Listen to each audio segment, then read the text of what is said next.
Good grief. Why do they never go in for me? Hey everybody! Back again with another video. This time it's a thread response. Now there's been a thread going around the VC last, I don't know, 3 or 4 weeks about naming 10 acts or bands that you've seen live and then showing records with them. Now, yeah, I could do that.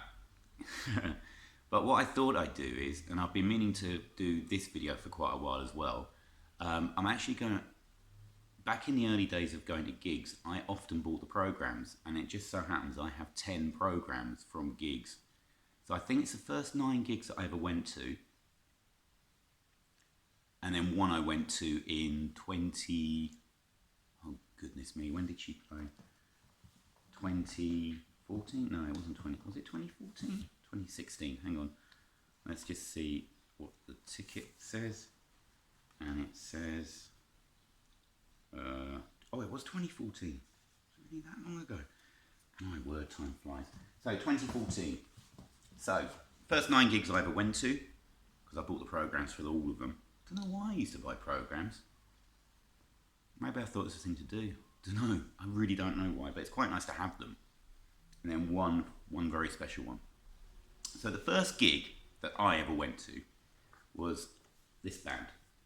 So this is UFO, and this is the Misdemeanor tour that I saw them on.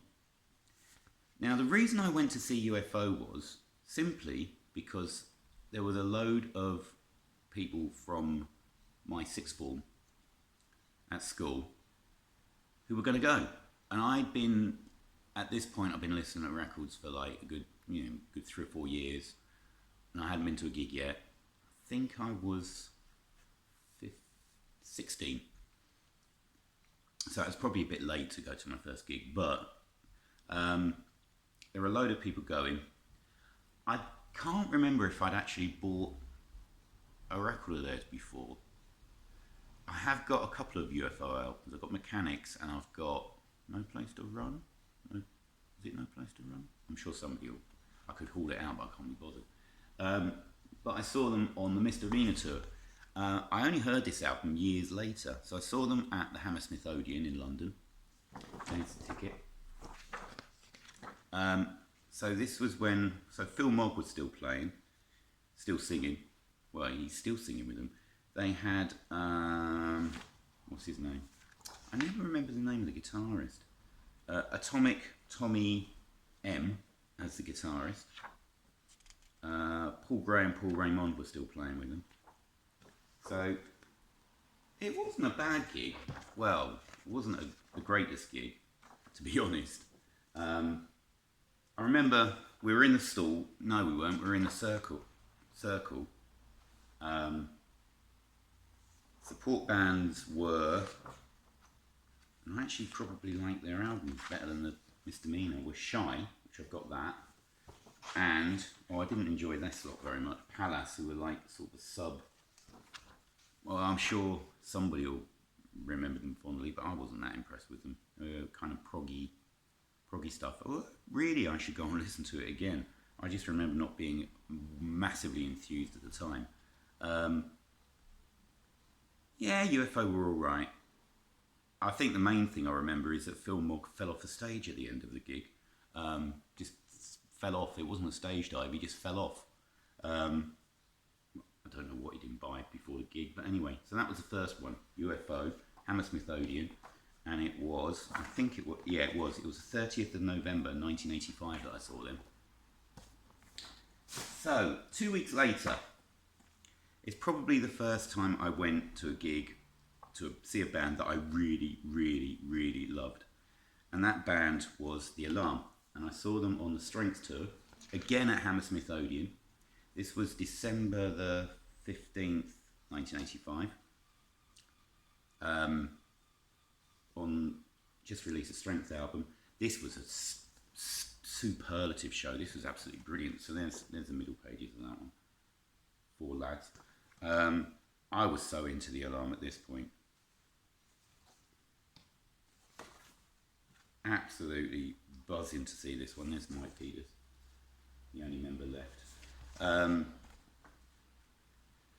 Absolutely stunning gig.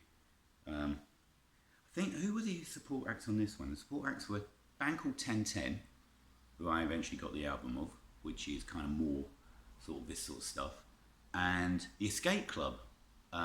Before they had their massive success, I think they had a #1 single in the States, didn't they, or something like that.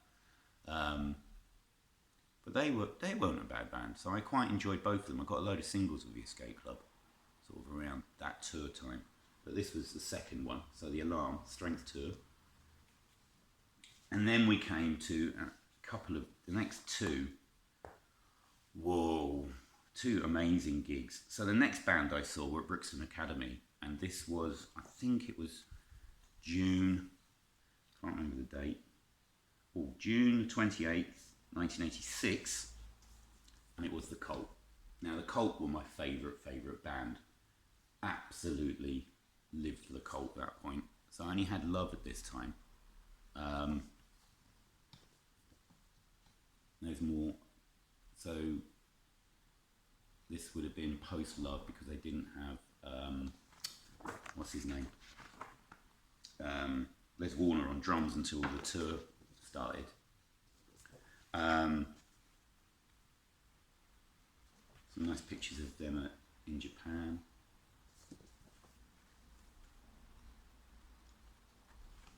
Some nice pic of Asprey and Duffy there. And this was right in the transition between Love and Electric. So they were recording what became Love. I think it was Peace at the time, wasn't it? Well, it's eventually released as Peace. And they played a load of new songs. I remember them playing Electric Ocean in the original form, which was much more like a long bluesy thing. Not bluesy, no, long gothy thing. Quite heavy guitars, but it was nowhere near the what it eventually turned into. Again, in the Circle, because we got tickets late, it was an extra gig that they put on right at the end of the Love tour. I think they'd been to America. I think they'd been around the world, and then they played one more show right in the middle of '86. There's Jamie Stewart. Right in the middle of '86 to at Brixton, and it was what a gig! What a gig! I still got great memories of being just seeing bands that you really care about. Fantastic stuff. Then it's only about 2 weeks later, on Friday the 11th of July 1986, this was with a load of people from school. I think there was about 6 of us, and we applied for tickets and we got them. We were absolutely delighted we got them. I was so heavily into this band at this point. So this is my program from the Kind of Magic tour by Queen. Wasn't desperately into Kind of Magic at this point. I loved it. 70s stuff was amazing. I was a definite 70s Queen fan. Whoa! Whoops, something's fell out. I'll show that in a minute. There's Roger. It was amazing. I mean, Freddie's interaction with the audience was absolutely unbelievable to see firsthand. And they were so tight. It was unbelievable. They were absolutely brilliant. So it was a year after Live Aid, and live they were just stupendous. So they played. Look, it's probably. I mean, you can go and. So this gig was released on CD, I think, and on DVD. I've got the vinyl Live Magic, the 1-disc highlights show record album.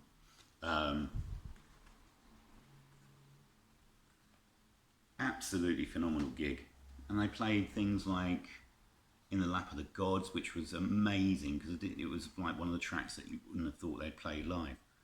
And obviously Champions and We Will Rock You got played, and they went off and played, they did Bo Rap, but they he sort of went off in the middle and played the vocal operatic bit off the record, well, off the tape or whatever it was. Amazing bill as well. This was, who was on first? First band on was, hang on, it was The Alarm. Yeah, The Alarm were on first, I think. I'm pretty sure. Oh yeah, we've got a little bit of a poster there. There we go.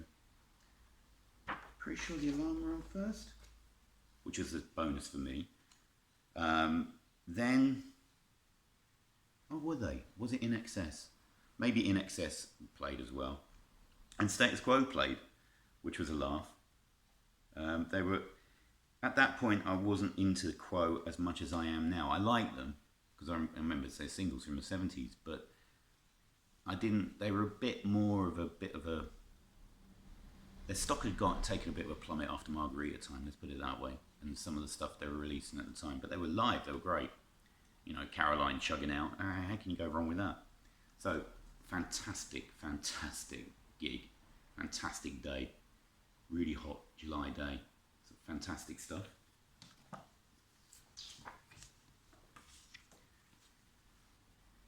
Next gig I went to was this one, and this is a big one, this is a biggie. So it was on September the 21st, 1986, and it was this band on the Master of Puppets tour. At the Hammersmith Odeon again, Anthrax supporting, who were brilliant. Finished a gig skateboarding across the stage. I think one of them, at least one of them, fell off. I think, was it Joey Belladonna? Joey Belladonna had a broken arm because he'd broken it skating, I think, or skateboarding, I think. And was it Joey Belladonna? One of them had a broken arm anyway. And that's the summer of '86 was the time when I bought Master of Puppets, and I was so into it. This one's quite a good program because it's got like history, a lot of stuff. I used to pore over these things, looking at all the pictures. There's Cliff.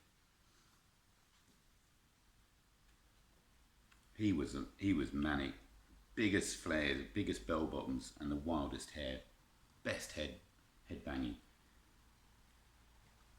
And this was only about 2 weeks before he unfortunately passed away in that tour crash in Scandinavia. So this, now in retrospect, is a bit of a special gig because I actually did get to see Cliff play with Metallica, and it was the only time I ever saw Metallica. I saw Anthrax again after that, but I never saw Metallica again. But it was mind-blowing. My ears rang. My ears absolutely rang. Amazing stuff. Amazing gig. Right. Then we took a little bit of a break. Until, I think this was, now when was this? 14th of March 1987. And I think this was just before Electric got released, but I saw the Cult again at Hammersmith Odeon on the Electric tour. I can't remember. Maybe it was about the same time. Maybe Electric was released just before this. But this was possibly when my love for the Cult reached its max. So we got, there we go, there's Ian Astbury's Wolf Child. We've got, there's a little profile of each band member. There's Astbury's, just seeing what was on there. Favourite band, Zeppelin, lately Metallica, most recent record bought, High Priest of Love, Zodiac. Other bits and pieces. Heroin, Janis Joplin. There's Billy's page with his wild manic hair after he grew it out. Another brilliant gig. I can't remember who the support was for this gig. I did write down at the time, I wrote down every gig I went to from 85 to I think about 93, which is when I left to go to Japan. So I wrote down, there's a piece of paper in this place somewhere, and I don't know where it's gone because I've seen it since I brought everything back from my parents' house. A list of all the gigs I went to for like 7-8 years. So I would be able to find out who played support. I can't remember for the life of me who it was. But this was a fantastic gig. Just rocking. Absolutely rocked from start to finish. Loved it. So there we go. So that was gig number 6. Gig number 7 was a band I'd already seen twice. So I saw The Alarm on the... Now this was promoting The Rain in the Summertime. Not Rain in the Summertime. Electric Folklore album. And it was the Electric Celtic Folklore Tour from 87-88. Where did they play? Oh, it's the Town and Country Club. So it was the first time I went to the Town and Country Club in Kentish Town, which I thought was a great venue. Saw my favourite ever gig there, which is, if I do a second part of this with showing some actual records, I might talk about. So there we go. So this is the last album that the original lineup recorded together. Well, the most famous lineup, anyway, recorded together before they all separated. I still don't know. I still don't know why they all separated. I really should look that up, really. So I think these are all... that's a shot from the Rain in the Summertime video, I'm pretty sure of it. So maybe most of these photos are taken from... probably from the video shoot. Looks like it was Spain or somewhere like that. They'd started going a bit stadium rock at this point. Still a great gig. Still played like, you know, Spirit of 76, Marching On, 68 Guns. Still played all those. But they'd started Rain in the Summertime, the Electric Folklore. Is it the Electric Folklore? I can't remember what it's called now. That album, definitely going for that stadium rock sound. Maybe that's where they all went. Maybe that's why they all split up. Great gig. Number 8.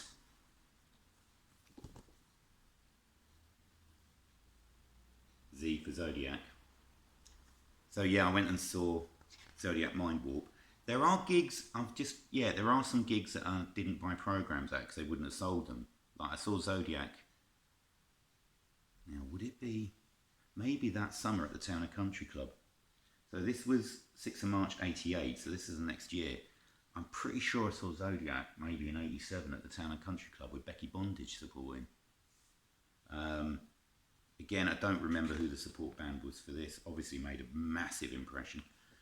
But there we go. So you see Zodiac and you know exactly what you're getting. You're getting that kind of cult. I mean, he does look a bit like, look, that's ripped straight off Asprey. I'm sorry, but it is. I mean, I love the artwork on this.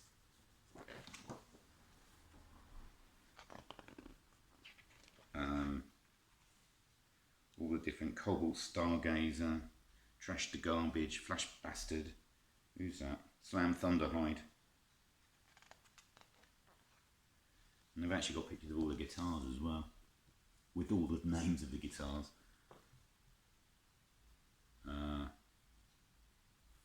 Fix Thrasher, Sleaze Grinder, Wimp Destroyer, Preacher Screecher, Electric Gestapo, The Bastardizer, Sonic Rumble Hammer. It's just taking. I mean, it was taking ripping it a bit, ripping heavy metal a bit, but I just thought it was so funny. I mean, there was a sense of humour with Zodiac. He was playing it, just sending the whole thing up. But it was great rock. It was really great rock. And live, he kicked it. The band did kick it. They sounded more like the early stuff on Food to begin with. The more indie stuff that they recorded, like High Priest of Love and Wild Child and stuff like that, they sounded more rough and ready live than they did on Tattoos Beat Messiah. which was quite highly produced for their sound. It was quite a shock to hear that, and it took me a long while to reconcile it really. So I just went on playing High Priest of Love anyway. Now the last program I got from that run of gigs was The Mission. I went and saw The Mission on the Children tour, or Children Play tour in '88. No support act, I remember. At some point I've spilled tea all over this poster, so there's the ticket. It was at the Astoria, another favourite place I saw bands. So we've got pictures there, lots of info. Where's Hussey? Where is he? There he is. No, that's Craig Adams. Oh, Simon Hinkler even. There's Hussey. So there's the main man. Yeah, it's a shame I've dropped tea on this at some point. Quite nice that I've got a discography, which I got most of it. Either 7-inch or on 12-inch.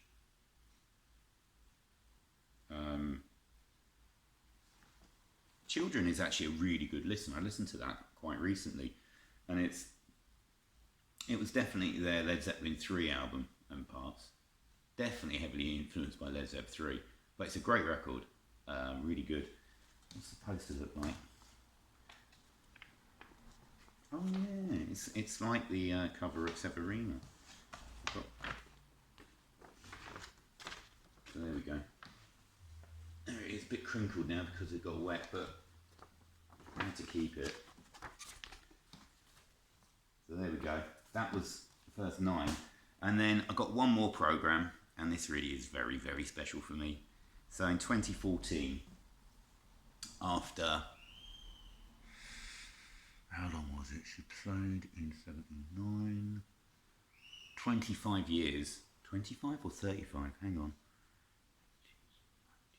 35 years after she last played live, Kate Bush announced a load of shows at the Hammersmith. Was it the Apollo at this point? I think it had become the Apollo, yeah, the Eventime Apollo, but it's still the Hammy Odeon. And she put on a show. I mean, this was a theatrical performance. It wasn't really a gig. Getting a bit of glare there. You can't read because of the type of paper. It's kind of a waxy paper. Can't necessarily see this, but it was an amazing, amazing performance. We've got some pictures of. So she played. She came on, played about 5 or 6, maybe 6 or 7 songs straight as a band. So they had the band on stage. She was dancing around on stage. Singing these songs, things like, what did she play? I probably couldn't even hear the music. I was like, I remember as soon as she opened her mouth, I burst into tears. It was like one of those, I've been waiting for 30 years to see her. It was unbelievable to actually see her on stage and singing live, and her voice was absolutely perfect. It was incredible to see her. So she sang 6 or 7 songs from all around her career. I've got a bootleg recording, so I'll have to go and listen to that again. But she then went off stage, and what she did was recreate the Ninth Wave, the second side of Hounds of Love, as a performance, a straight performance piece, and it was just incredible. You couldn't believe this was happening on a record, on stage rather. There were helicopter rigs. There were rigs set up to become helicopters with searchlights that flew over the audience. There was buoys, all kinds of effects. What else was there? There was a fantastic bit where there was a room. It was like a sketch all set in a room. I wish she'd release a video of this because it was astounding.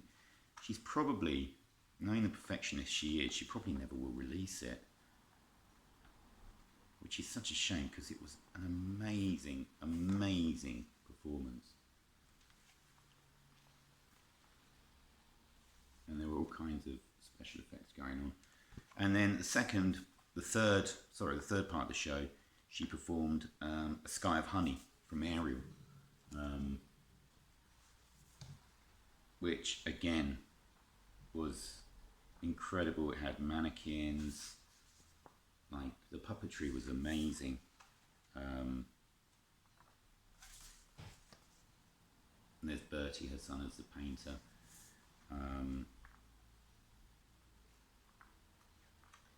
Fabulous stuff. There's the ticket, which is it's a thing of beauty itself. Absolutely gorgeous ticket. There's that. And then right at the end of the concert, what she did was she sent down from the ceiling, there was confetti came down, and it's actually, I'll put it there, but if it's wave upon wave, each mightier than the last, till last a ninth one, gathering half the deep, and full of voices, slowly rose and plunged, roaring, and all the wave was in a flame. And that was, I can't really call it a gig. It wasn't just a band playing, it was more like a stage show. But what an experience. So there you go. 10 artists or bands, mainly bands actually, but one artist at least, that I have seen live with the programs, not the records. Maybe I'll do this again and show 10 artists that I have the records for. Maybe time up the tours, who knows. Well, anyway, thanks for, I'm just wondering how long I've been wittering on for. This is probably quite a long video. Thanks everybody for watching. I hope you enjoyed this, maybe got something out of it, don't know. But I've been meaning to do this for ages, so it's quite fun for me to talk about. So thanks everybody. Comment, like, subscribe, do whatever you want. You know, I appreciate everybody who subscribes and watches and comments. It's fantastic to be able to interact with people through these videos and through the comments below, so please do. And I'll see you all again soon with another video. Cheers everybody. Bye.